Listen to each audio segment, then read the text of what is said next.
Magandang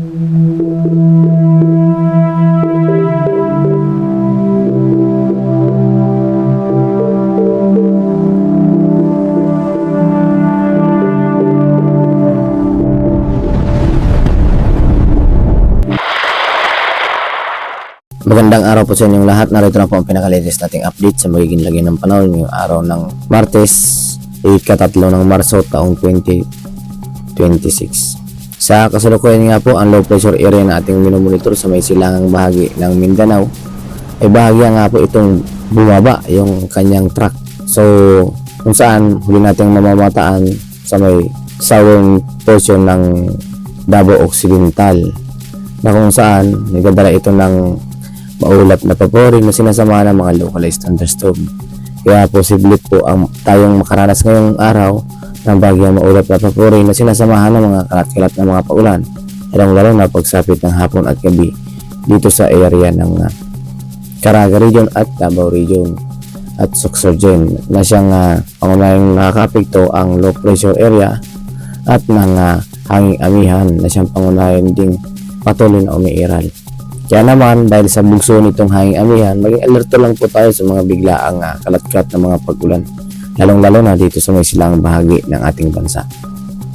Dahil bukod pa nga rito sa low pressure area nating minomonitor, patuloy pa rin ang pag-iral ng hanging amihan dito sa may silangang bahagi ng ating bansa, na kung saan nagdadala rin ito ng mga localized thunderstorm, lalong-lalo na dito sa may area ng Cagayan Valley region at Isabela, at dito sa may silangang bahagi ng Quezon at Bicol region, lalo na pagsapit ng hapon at gabi, siyang inaasa natin na mababahagyang makakaranas ng maulap na paporin na sinasamahan ng mga light rains o mga mahihinang mga pag-ulan, dahil po yan sa epekto pa rin ng hanging amihan, na kung saan pagsapit ng umaga o madaling araw ay nakakaranas pa rin tayo ng malamig na hangin o temperatura na siyang pangunahing nakakaapekto ang hanging amihan. Samantala, para naman sa magiging track natin dito sa low pressure area na ating minomonitor sa ating bansa o sa may silangang bahagi ng Mindanao, may senaryo na tayo na lalapit ito sa may silangang bahagi ng Mindanao at ikilos pa Visayas. Kaya naman po, lubos po natin pinag-iingat ang ating mga kababayan sa mga banta pa rin sa malakas na pag-ulan at mga hangin na dala nitong low pressure area habang ito ay lumalapit sa ating Philippine Area of Responsibility or papalapit dito sa ating bansa. At yung titingnan nga po natin sa pinaka tropical cyclone threat, makikita nga po natin na kung saan ay mayroon tayong mabubuo na low pressure area dito sa may silangang bahagi ng Mindanao, kung saan lalapit ito sa may Mindanao patungo dito sa may Visayas. So yan po yung pinakasenaryo natin dito sa low pressure area natin minomonitor.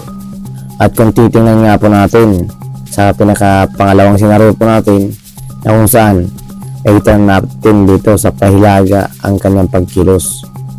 So posible po ang paglapit nito sa may Visayas at Mindanao sa mga susunod pang mga araw. So dahil sa mahina ang pagkilos nitong low pressure area, so bagya pang papalakas itong low pressure area, kaya naasahan natin na medyo matatagalan pa rin tayo makakaranas na maulap na paporin at mga kalat-kalat na mga pag-ulan dito sa may silang bahagi ng Visayas at Mindanao. At base nga sa pinaka tropical cyclone outlook natin dito sa low pressure area, kung makikita nga po natin habang lumalapit ito sa ating bansa, lalong-lalo na dito sa may silang bahagi ng Mindanao at papunta rito sa may Visayas, ay bahagya nga itong lumalakas or lumalawak ang kanyang sakop ng mga hangin or pagde-develop. So may tsansa na posibleng maging tropical depression itong low pressure area habang ito ay lumalapit na dito sa may silangang bahagi ng Visayas at Mindanao. So yan po yung pinag-a-alerto natin ng ating mga kababayan upang sa ngayon, habang malayo-layo pa itong low pressure area nating minomonitor, ay makapaganda pa rin ang ating mga kababayan upang sa gayon makaiwas tayo sa mga posibilidad ng mga epekto ng masamang panahon.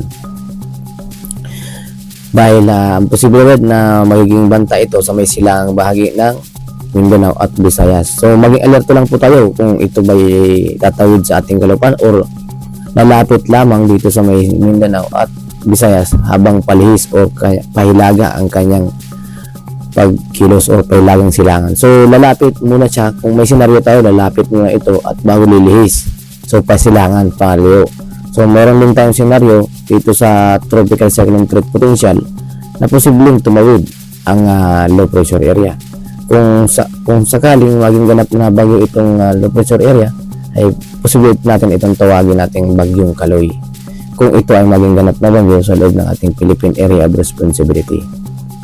At para naman sa may lagay ng panahon dito sa Luzon, asahan pa rin natin ang maaliwalas na panahon na kung saan pagsapit ng hapon at gabi ay nasa pa rin po natin, makaranas pa rin tayo ng bahagyang maulap na papurin at sinasama ng mga light trains, lalong-lalo na dito sa may silang bahagi ng Luzon, dito sa may area ng Cagayan Valley Region at Aurora, kabilang ng Bicol Region.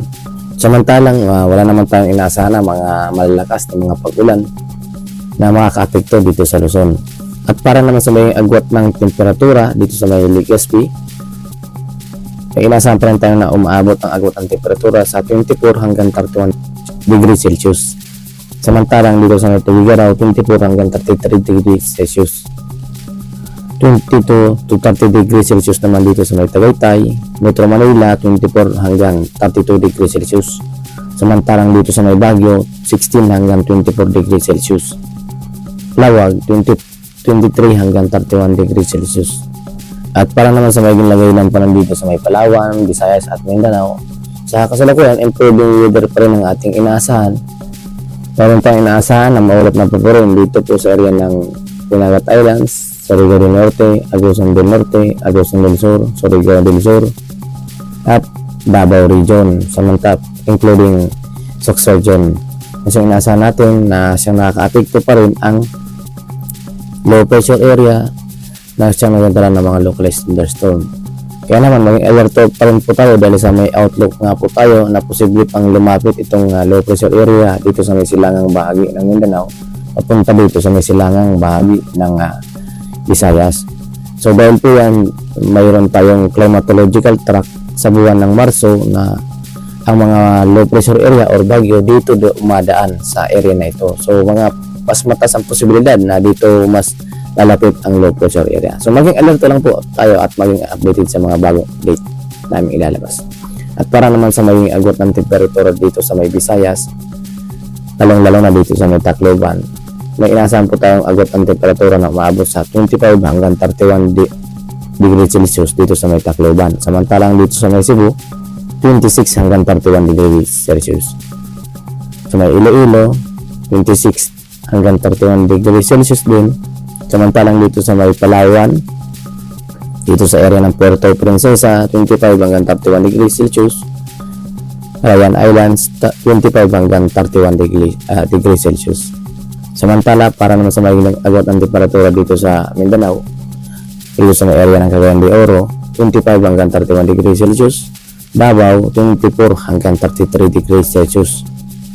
Samantalang dito sa may Zamboanga, 24 hanggang 33 degrees Celsius ang ating inaasahang agwat ng temperatura. Kaya po maging alerto lang po tayo dahil po sa mga senaryo po natin at manatiling maging alerto at updated sa panibago nating ulat panahon namin ilalabas o kung dito sa low pressure area natin monitor. Sa kasalukuyan, malayo pa naman ito sa ating bansa o sa ating kalupaan. Ngunit magdadala ito ng mga localized thunderstorm na siyang inaasahan natin na siyang makakaranas ng epekto lalong-lalo dito nga sa may Mindanao. Sa mga susunod na araw, maging alerto lang po tayo dahil mas lalapit na itong low pressure area natin monitor. At para naman sa magiging lagay ng ating panahon dito sa ating karagatan, sa kasalukuyan nga po wala po tayo nakataas na gale warning sa kahit anong baybay ng ating bansa. Ngunit magiging moderate to rough condition pa rin dito sa may area ng Batanes at silang bahagi ng Mindanao. At dito sa may seaboard ng Luzon at Visayas. So maging alerto lang po tayo. Ngunit marami pa rin po mga paglalayay ang ating mga kababayan, lalong-lalo na sa may kanlurang bahagi ng ating bansa na kung saan may inaasahan po tayong slight to moderate ang magiging lagay ng ating panahon. Kaya naman malaya pa rin mga paglalayay ng ating mga kababayan dahil wala po tayong nakataas na gale warning. Ngunit maging alerto at mag-ingat pa rin po tayo upang maiwas po tayo sa mga panta pa rin ng kapahamakan. At yun nga po ang pinaka-latest nating update sa magiging lagi ng panahon yung araw ng Martes, ika-3 ng Marso taong 2026. Ingat po tayong lahat and God bless.